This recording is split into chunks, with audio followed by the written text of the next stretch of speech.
Hello बच्चों, ये अपना एस्किमो पर नेक्स्ट वीडियो है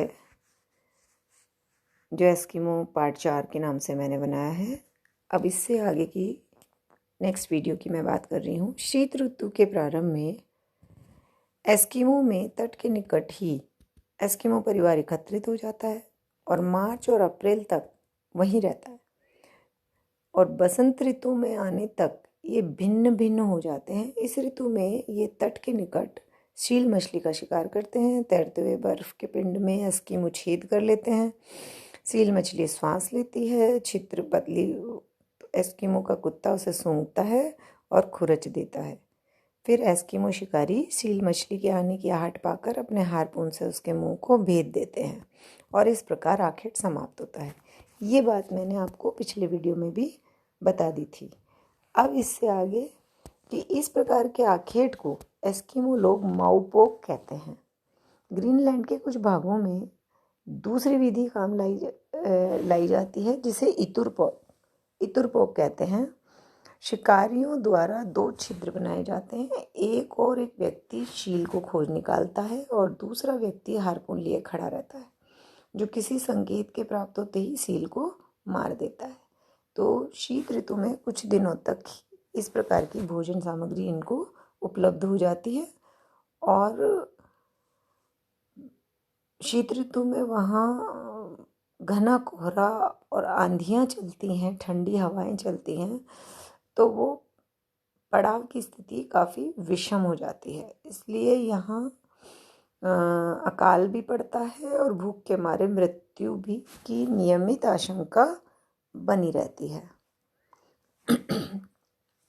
सील मछली केवल इनके भोजन ही नहीं है, उसके अतिरिक्त उसकी चर्बी को जलाकर ये लोग रोशनी भी करते हैं, ईंधन भी प्राप्त होता है। क्योंकि यहाँ लकड़ी उपलब्ध नहीं होती तो सील की चर्बी ही गर्मी देने के लिए, जलाने के लिए काम में लाई जाती है। मार्च में जब दिन बड़े होने लगते हैं तो एस्किमो परिवार सील मछली के आखेट के लिए निकल पड़ते हैं। तब सील मछलियाँ अपने श्वास लेने के लिए छिद्र से बाहर आकर धूप खाने लगती हैं और उनका शिकार बड़े आसानी से हो जाता है। बसंतकालीन आखेट को उतोक की संख्या दी जाती है।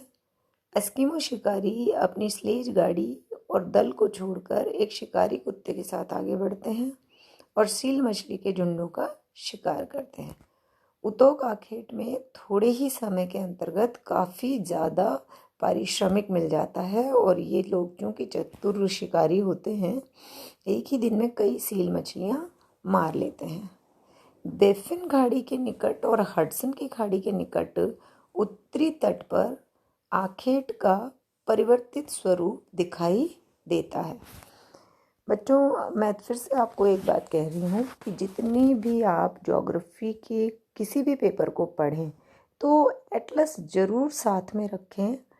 एटलस में जितने भी नाम, जैसे अभी हडसन की खाड़ी का नाम आया, बेफिन की खाड़ी का नाम आया, तो ये आप अपने एटलस पे ज़रूर चेक करें, क्योंकि इनको चेक करने से आपको क्षेत्र की वस्तु स्थिति पता चल जाएगी और आप लोग अपने आंसर हमेशा के लिए आपके मानस पटल पे वो अंकित हो जाएंगे।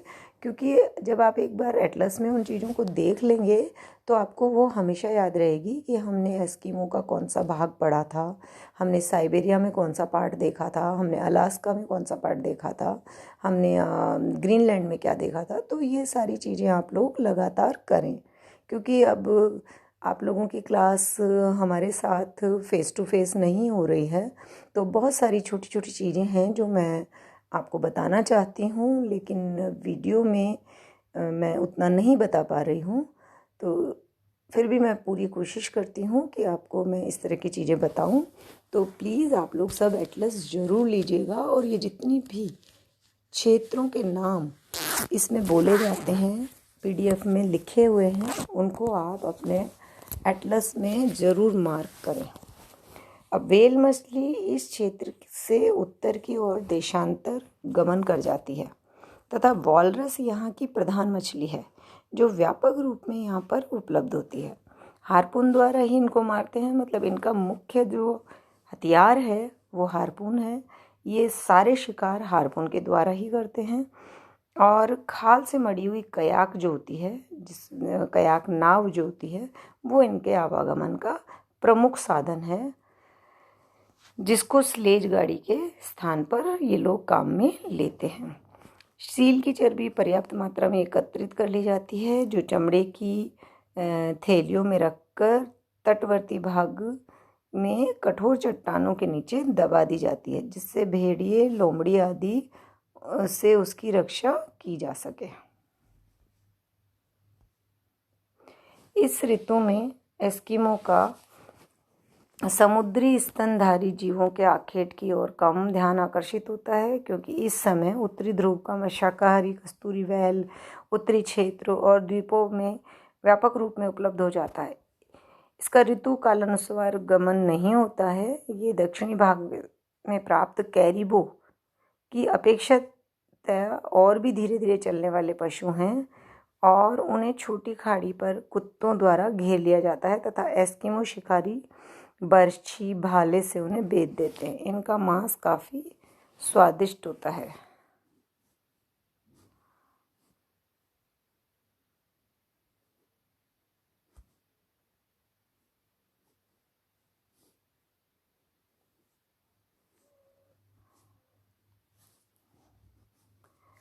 ध्रुवीय भालू का शिकार भी इन हिमाच्छादित क्षेत्रों में महत्वपूर्ण है।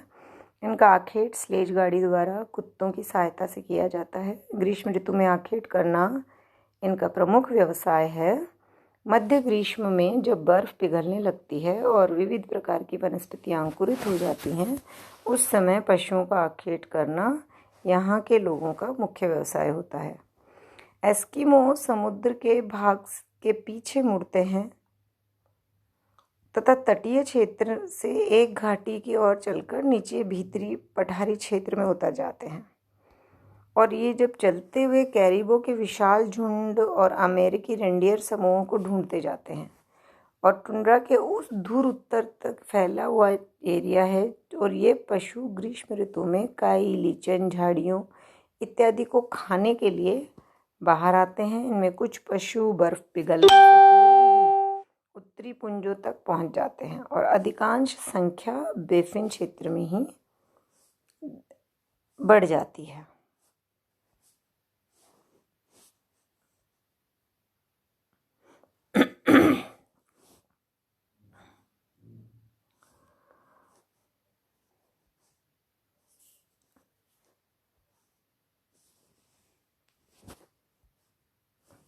वर्ष पर्यंत इन पशुओं का दल टुंड्रा पर ही रहता है। शीत ऋतु में ये विस्तृत रूप से ऐसे छिन्न भिन्न हो जाते हैं, पहुंच के बाहर हो जाते हैं। ग्रीष्म में यद्यपि व्यक्तिगत रूप से बाण द्वारा ही आखेट प्रचलित है, परंतु कैरिबो का समूह में रहना यहाँ सामूहिक रूप से आखेट की प्रवृत्ति को प्रोत्साहित करता है।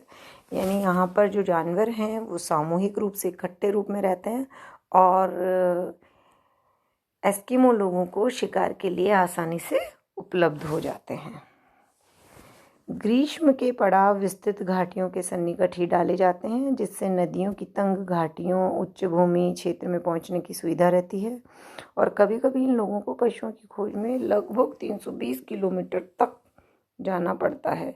कई वर्षों तक ये लोग एक ही मार्ग का अनुसरण करते हैं, किंतु कभी कभी इनके भ्रमण काल में थोड़ी भिन्नता भी आ जाती है।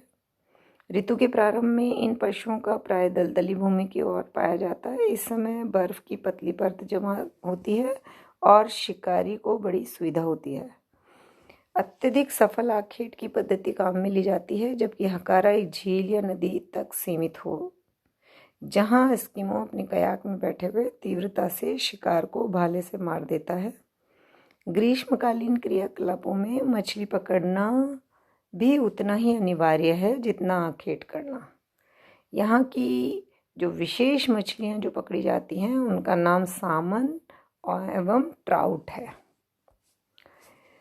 जून के महीने में जब बर्फ़ पिघल जाती है तो बड़ी मछलियाँ नदियों और झीलों की ओर चली आती हैं।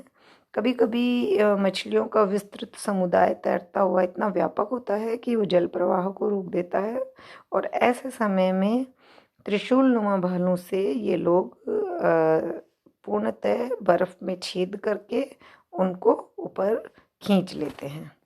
तो एस्किमो लोग कांटा एवं डोरी का भी प्रयोग कभी कभी करते हैं और हाथी दांत की छोटी छोटी मछलियाँ बनाकर मछली पकड़ने के समय उनका उपयोग भी करते हैं। ये वीडियो मैं यहाँ समाप्त कर रही हूँ। इससे नेक्स्ट वीडियो जो मैं डालूँगी उसमें एस्किमोज के बारे में, आगे वस्त्र, घर, इनके रहन सहन के बारे में हम बात करेंगे।